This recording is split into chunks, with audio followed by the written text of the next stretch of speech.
లూకా సువార్త 13వ అధ్యాయం 6 నుండి 9 వచనాలు నేను చదువుతూ ఉన్నాను.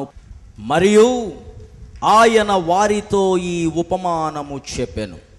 ఒక మనుష్యుని ద్రాక్ష తోటలో అంజూరపు చెట్టు ఒకటి నాటబడి ఉండెను. అతడు దాని పండ్లు వెదక వచ్చినప్పుడు ఏమీయూ దొరకలేదు.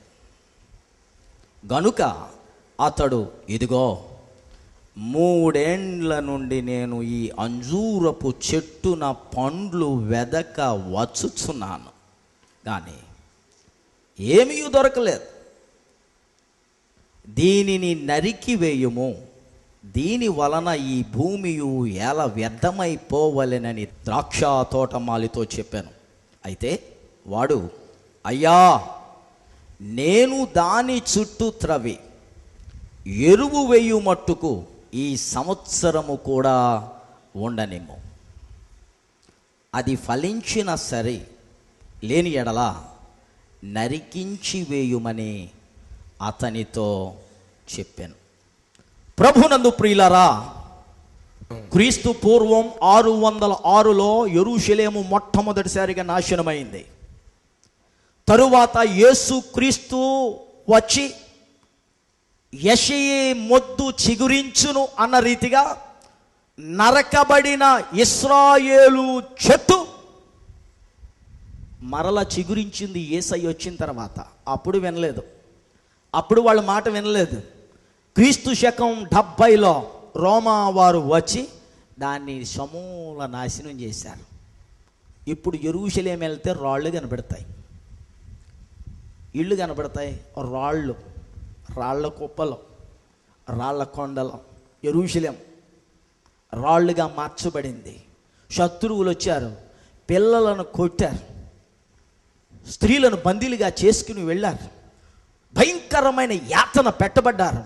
యెరూషలేములో ఉన్న ఏడ్పు, యెరూషలేములో ఉన్న అంగలార్పు, క్రీస్తు శకం 70లో జరిగిన మహారక్తపాతం ఎప్పుడు జరగలేదు. యేసయ్య ప్రవచనం నెరవేరింది, యేసయ్య ప్రవచనం నెరవేరింది. ఒక్క భవనం కూడా లేకుండా క్రీస్తు శకం 70లో యెరూషలేము నాశనం అయిపోయింది, మొత్తం నాశనం అయిపోయింది. దేవుడు చెప్తున్నాడు, ఆయన దర్శించిన సమయమున ఆయనను నిర్లక్ష్యం చేస్తాం. దేవుని పొలం మనం. అపోస్తుడైన పౌలు అంటాడు, 1 కొరింథీ 3:9 మేము దేవుని జత పనివారం, మీరు దేవుని గృహమును వ్యవసాయమునై ఉన్నారు. You are God's husbandry. దేవుని వ్యవసాయం, దేవుని పొలం. ఆయన వ్యవసాయకుడు.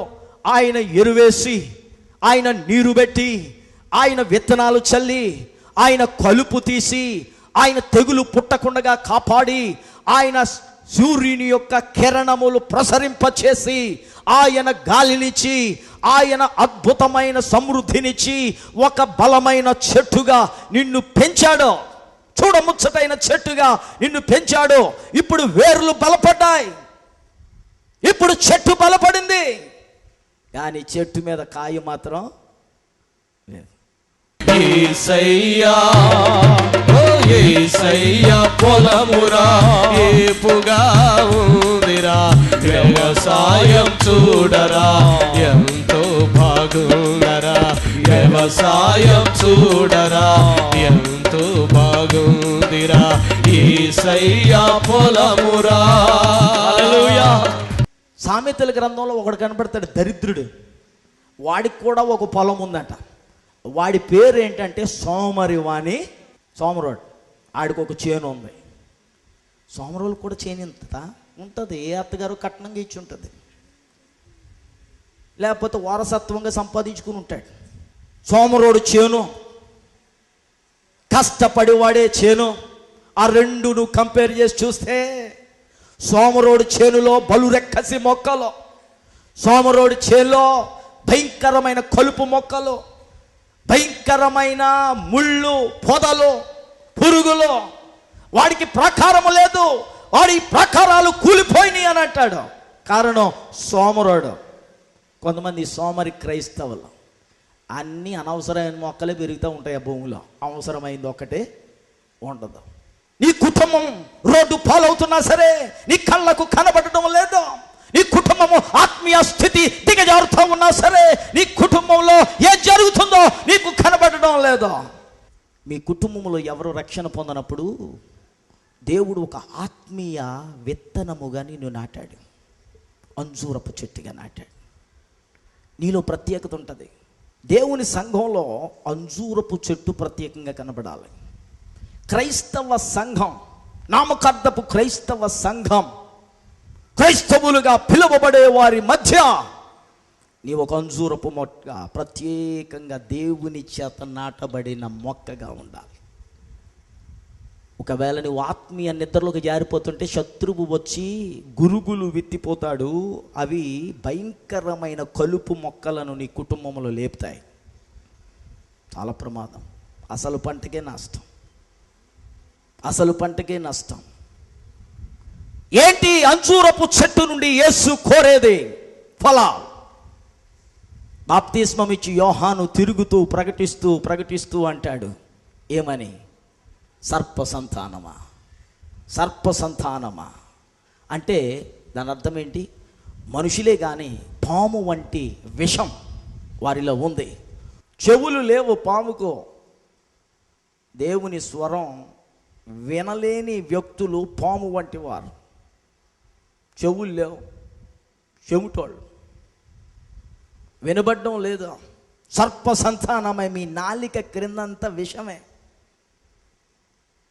పాము ఎలాగైతే పగబడుతుందో, పాములో ఎలాగైతే ద్వేషం, విషం, మరణ సంబంధమైన ఉంటాయో నీ బ్రతుకులో కూడా అలాంటివే ఉన్నాయి. మారు మనసుకు తగిన ఫలములు ఫలించండి. మేము క్రైస్తవులం అయిపోయామండి. క్రిస్మస్కి బాప్తీసం తీసేసుకున్నామండి. గుడ్ ఫ్రైడేకి బాప్తీసం తీసుకోవడానికి సిద్ధపడుతున్నామండి. ఈస్టర్కి ఏమో తెల్ల బట్టలు కొనుక్కున్నామండి. మంచిదే. మారు మనసుకు తగిన ఫలం, మారు మనసుకు తగిన ఫలం. ఫలాలు లేకపోతే ఉగ్రత వస్తుంది. దేవుని యొక్క ఆత్మ నింపుదల లేకపోతే ఉగ్రత వస్తుంది. ఆ ఉగ్రత దినమందు సమాధానము మీకు దొరకదు. ఏది చెట్టు పండేది? లేదు నాయన, ఇంకా కాయలేదు. తోటమాలి వెళ్ళరా? ఈ ద్రాక్ష తోట అంతా తిరిగి చూశాను. ఈ అంజూరపు చెట్టు దగ్గరకు వచ్చాను. ఏంటి ఒక్క కాయ కూడా లేదు? ఏ కోసావా కాయలేమన్నా? లేదు నాయన. ఏ కాయలు కోయలేదు నాయన. అసలు దీనికి కాయలేదు నాయన. కాయలు లేవు నాయన. ఈ చెట్టు కాయలు లేవు. 3 సంవత్సరాల నుంచి వస్తున్నాను రా, ఒక్క కాయ కూడా లేదా? ఒక్క కాయ కూడా లేదా? ఒక్క కాయ కూడా లేదు. నరికేస్తాను, చెట్టు నరికేస్తాను. తోటమాల అంటాడు, నాయన ఆగి నాయన, ఆగి నాయన, ఒక్క సంవత్సరం పర్మిషనే, ఒక్క సంవత్సరం పర్మిషనే, ఒక్క సంవత్సరం పర్మిషనే. ఈ చెట్టుకు చుట్టూ నేను తవ్వుతాను నాయన. ఈ చెట్టు చుట్టూ నేను నీరు పెడతా. ఈ చెట్టు చుట్టూ నేను ఎరువు వేస్తా. ఈ చెట్టు చుట్టూ నేను ఫెర్టిలైజర్ వేస్తా. ఈ చెట్టును బాగు చేస్తా. దాని వేరులను శుభ్రం చేస్తా. ఈ మొక్క ఫలించేదిగా నేను చేస్తా. ఒక్క సంవత్సరం నాకు సమయమై, ఒక్క సంవత్సరం ఈ చెట్టును బ్రతకని. వినని, 1 సంవత్సరం దీనిని శపించకు, 1 సంవత్సరం ఆగు, దీనిని నేను బాగు చేస్తాను అని విజ్ఞాపన ప్రార్థన చేస్తున్న యేసు క్రీస్తునకు పోలికగా ఆ తోటమాలి కనబడతా ఉన్నాడు. హల్లెలూయా. రోమాపత్రిక 8వ అధ్యాయానికి రండి. శిక్ష విధించువాడు ఎవడు? దేవుని కుడి పార్శ్వమున కూర్చున్న యేసే. ఆయన మన కొరకు విజ్ఞాపన ప్రార్థన చేయుచు ఉన్నాడు. 8:34. ఎవరు విజ్ఞాపన ప్రార్థన చేస్తున్నారు? యేసుక్రీస్తు విజ్ఞాపన ప్రార్థన చేస్తున్నాడు. ఎందుకు? ఆయనకు మన బలహీనతలు తెలుసు. He knows our weakness. He knows our sickness. He knows నీ బలహీనతలో, నీ వ్యసనములో, నీ పాడు బుద్ధులు, నీ పాడు పనులు, నీ చెడు స్వభావం, నీ ఆదాము యొక్క నైజం, నీ ప్రవర్తన, జిగటగల దొంగ ఊబి వంటి నీ పాపపు బ్రతుకు ఆయనకు తెలుసు. నీ బలహీనతలు ఆయనకు తెలుసు. God knows your weaknesses, our weaknesses. He knows.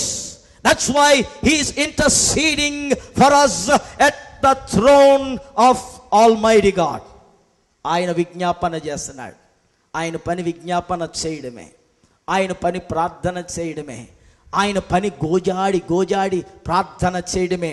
ఒకసారి పేతురుతో అన్నాడు, పేతురయ్యా వినో. సైతాను పర్మిషన్ అడిగింది. ఏమని? పేతురుని ఒకసారి నేను పుట్టము వేస్తాను, జాడిస్తాను, జల్లిస్తాను, పర్మిషన్. పేతురును పుట్టము వేస్తా, జాడిస్తా, permission. But I have prayed for you. నేను నీ కొరకు ప్రార్థన చేశా. పేతురు, నువ్వు నిలబడి ఉన్నావంటే నీ కొరకు ప్రార్థించే యేసున్నాడని జ్ఞాపకం తెచ్చుకో. నువ్వు ఇంకా బ్రతుకున్నావంటే నీ కొరకు విజ్ఞాపన చేస్తున్న యేసు ప్రభు ఉన్నాడని జ్ఞాపకం చేసుకో. ఇంకా నీ చెడు బుద్ధులు ఉండగా, ఇంకా నువ్వు చెడు తిరుగుళ్ళు తిరుగుతూ ఉండగా, ఇంకా నువ్వు పాడు పడకలు పడుకుంటూ ఉండగా, నిన్ను మంచం పట్టనీయకుండగా, నిన్ను మొత్తకుండగా, నీ ప్రాణము తీసివేయకుండగా, నిన్ను రోగస్తునిగా చేయకుండగా, నిన్ను ఆసుపత్రి పాలు చేయకుండగా, ఇంకా నీవు తిరుగుతూ ఉన్నావంటే, ఇంకా నీవు తింటూ ఉన్నావంటే, ఇంకా నీ పని నీవు చేసుకోగలుగుతూ ఉన్నావంటే, don't forget that Jesus is praying for you. ఈ కొరకు ప్రభు ప్రార్థన చేస్తున్నాడు. లేకపోతే మొన్నైనది వెనుకటి వల్లే మొన్నైపోతుంది. ఆత్మ తాను చేసిన దేవుని యొద్దకు జాగ్రత్త సుమా. ఇదంతా నా బలమండి, ఇదంతా నా ప్లాన్ అండి, ఇదంతా నా తెలివండి, ఇదంతా నా సామర్థ్యత అండి, ఇదంతా నా చేతి పని అండి. నెబుకద్నెజరు అదే అనుకున్నాడు. నెబుకద్నెజరుకి ఏ మనసు ఇచ్చాడు? పశువు మనసు ఇచ్చాడు. దేవునికి విరోధంగా జీవించే వాళ్లకు దేవుడు పశువు మనస్సు ఇస్తాడు. యోధాపత్రిక చదవని మీకు అర్థమవుతుంది. యోధాపత్రికలో కనబడుతుంది. కయ్యనుకు పశువు మనస్తత్వం వచ్చింది, బిలాముకు పశువు మనస్తత్వం వచ్చింది. ఎందుకు మనుషులు పశువులుగా ప్రవర్తిస్తారు?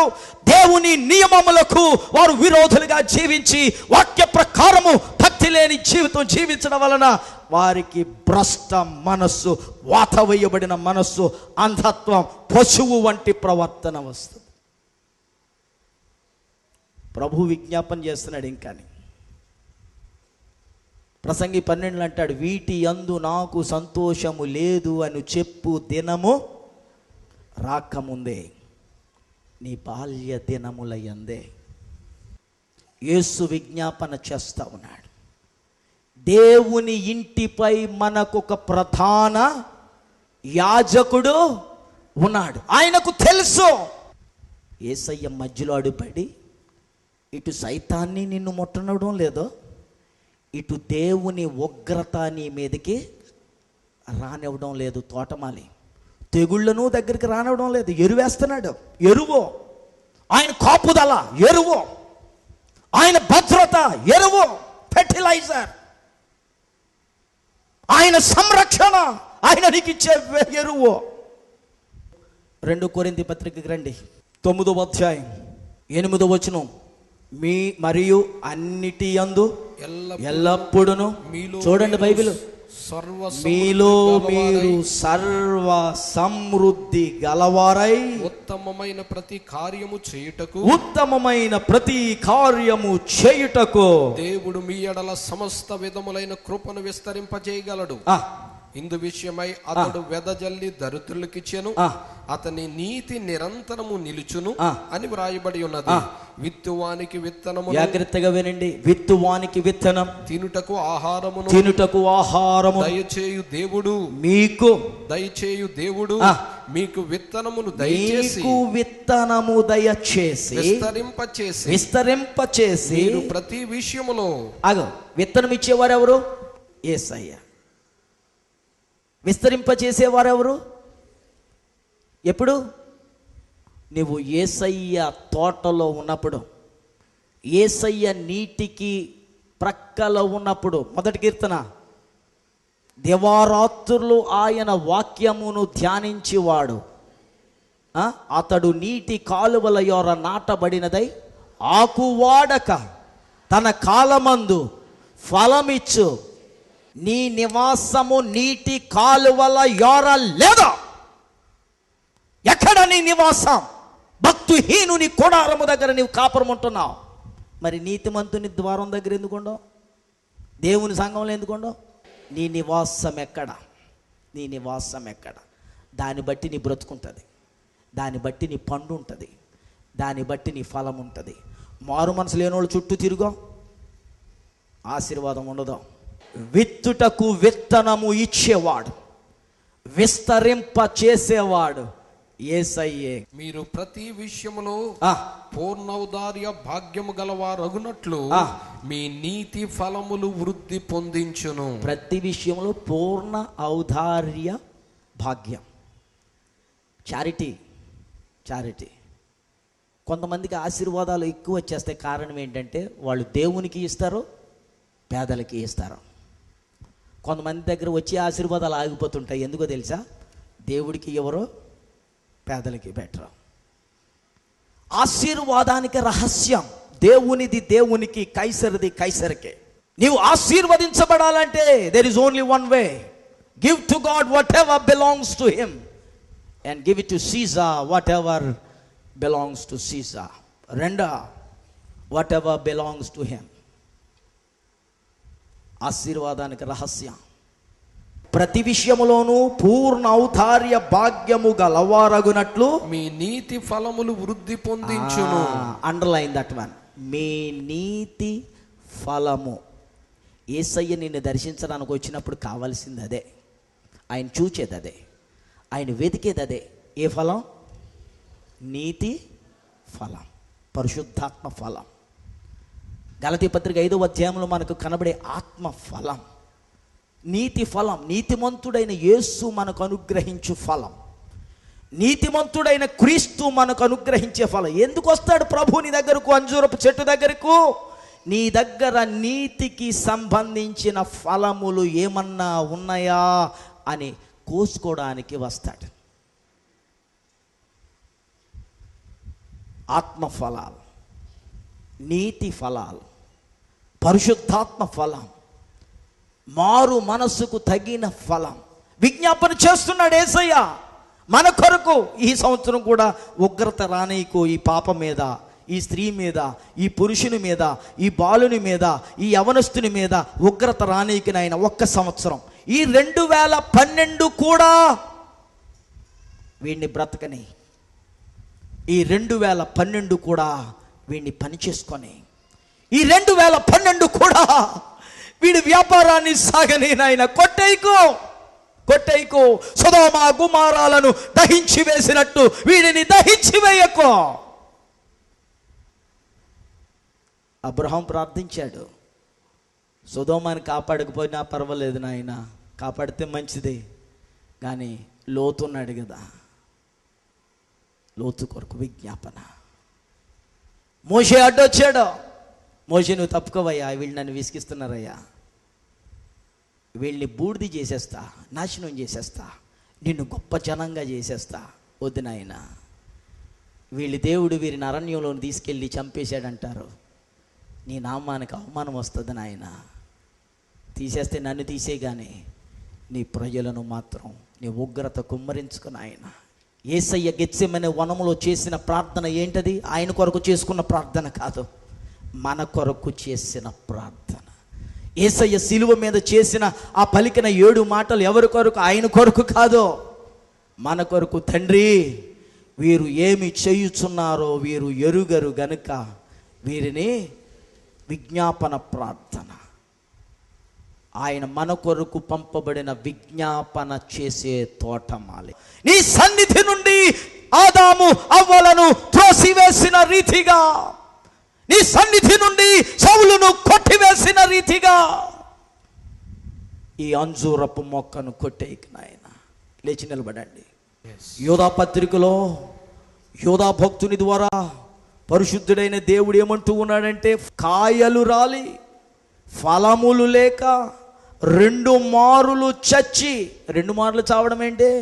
1 ఆత్మీయంగా చావడం, 2 శారీరకంగా చావడం. 2 మార్లు చచ్చి వేళ్లతో పెళ్ళిగింపబడిన చెట్లుగాను. Mind it.